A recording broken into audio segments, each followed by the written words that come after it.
যশোরের ঝিকরগাছায় মাছের পোনা অবমুক্ত করলেন ইউএনও সাফফাত আরা সাঈদ। স্টাফ রিপোর্টার সোহেল রানার তথ্যচিত্রে দেখুন বিস্তারিত।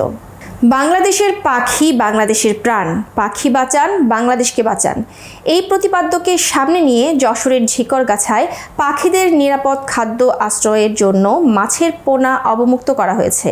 শনিবার বিকেলে বর্নিল সমাজ কল্যাণ ফাউন্ডেশনের প্রতিষ্ঠাতা সভাপতি মেহেদী হাসান দীপুর আয়োজনে এবং সাদা মনের মানুষ খ্যাত সায়েদ আলীর পরিচালনায় কুলিয়া গ্রামে ঝিকরগাছা উপজেলা নির্বাহী অফিসার সাফফাত আরা সাঈদ পুকুরে মাছ ছেড়ে মাছের পোনা অবমুক্ত করেন। এ সময় উপস্থিত ছিলেন বাংলাদেশ ফুল উৎপাদক ও বিপণন সমবায় সমিতির সভাপতি আব্দুর রহিম, কুলিয়া সিদ্দিকিয়া দাখিল মাদ্রাসার সুপার মাওলানা আব্দুল জব্বার আজাদি, সহকারী শিক্ষক মিজানুর রহমান, শিক্ষাবিদ আতাউর রহমান, দিগদর্শন টিভির পরিচালক নাজমুল হাসান, ইউপি সদস্য মিলন হোসেন, ডাক্তার জাবেদ আলী, মফিজুর রহমান ঢালি সহ স্থানীয় বিভিন্ন ব্যক্তিবর্গ।